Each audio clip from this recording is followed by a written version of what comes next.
Halo, salam. Nama saya Dimasius, dan pada hari ini saya akan memberikan penjelasan dan jawaban terhadap UH PJOK. Permasalahannya adalah penyalahgunaan nafza di Indonesia sudah sangat memprihatinkan. Nafza sudah menyerang berbagai kalangan. Para pengedar tidak pandang bulu kepada siapa mereka menjualnya. Nafza telah banyak memakan korban dan merusak generasi bangsa. Pemerintah berusaha sangat keras dalam memberantas hal itu. Pertanyaannya adalah, mengapa peredaran nafza di Indonesia sangat sulit diberantas? Mengapa hal ini bisa terjadi? Faktor apa sajakah yang menyebabkan nafza merajalela? Peredaran nafza Indonesia itu sangat sulit diberantas karena memang penduduk kita yang banyak jumlahnya, sebanyak sekarang sekitar 250 juta banyaknya. Dan itu merupakan angka yang tidak sedikit bagi para penegak hukum, karena jika kita lihat perbandingan penegak hukum dan warga Indonesia itu, penegak hukumnya juga kalah dalam jumlah. Selain itu, kita di Indonesia ini juga memiliki hukum yang belum terlalu kuat untuk para pemakai narkoba, karena disebutkan di undang-undang yang dulu 35 tahun 2009, yaitu belum ada revisi sampai sekarang dan sedang dibahas di DPR. Untuk berita yang terkini, tanggal 17 Desember tahun 2021 kemarin katanya bakal rampung ya tahun 2022 ini. Dan menurut Undang-Undang 35 tahun 2009 tersebut, memang para pengguna narkoba akan dipidana dulu dan baru masuk rehabilitasi, dan itu terkadang menjadi kebingungan para penegak hukum pasal apa yang harus dipakai, karena dalam Undang-Undang 35 tersebut disebutkan bahwa pemakai juga harus masuk pidana, sedangkan kita tahu bahwa di penjara sendiri juga ada banyak jaringan-jaringan narkoba di dalamnya, dan hal itu malah bisa nambah merusak penyalahguna narkoba. Tapi mungkin nanti ada undang-undang yang lebih baik lagi yang sudah akan dibahas. Selain itu, sulitnya diberantas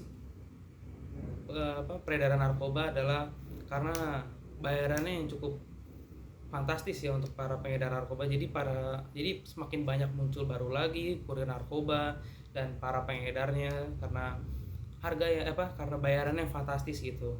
Sedangkan di Indonesia sendiri kan memang banyak yang memiliki kekurangan dana ya gitu. Saat mereka dengar bahwa ada berita yang menyebutkan kurirnya saja dibayar 17 juta atau 16 juta sekali mengirim, dan itu merupakan jumlah yang sangat fantastis bagi warga Indonesia ya. 16 juta maksudnya, 16 juta rupiah saya maksud tadi.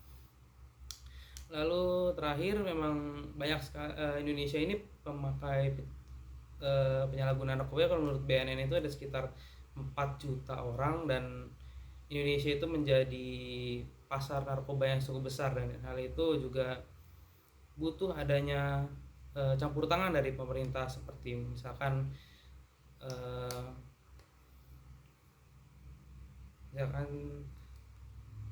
ada mungkin seminar dari pemerintah dan lain sebagainya yang bisa dilakukan kepada anak-anak sekolah sekarang. Dan terakhir ada satu lagi, mengapa narkoba itu sulit diberantas.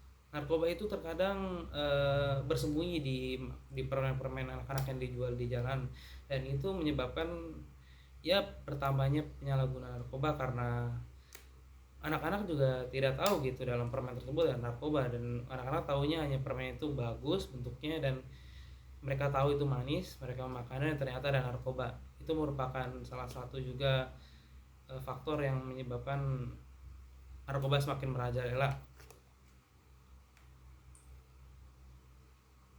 Dan menurut saya mungkin untuk kedepannya pemerintah dapat membentuk undang-undang yang lebih konkret lagi, sehingga dapat membantu juga penyalahgunaan narkoba sehingga dapat direhabilitasi dan dapat kembali untuk bersama dengan keluarganya ataupun bekerja ataupun hal lainnya tanpa perlu ketergantungan daripada narkoba itu sendiri. Dan jika misalkan kita mengurangi penyalahgunaan narkoba, kita mengurangi terus menerus, maka kan jadi nggak ada yang memakai gitu, jadi nggak ada yang memakai, nggak ada yang membeli, jadi pasarnya menurun. Yang kita harapkan adalah narkoba tidak kembali merajalela di Indonesia.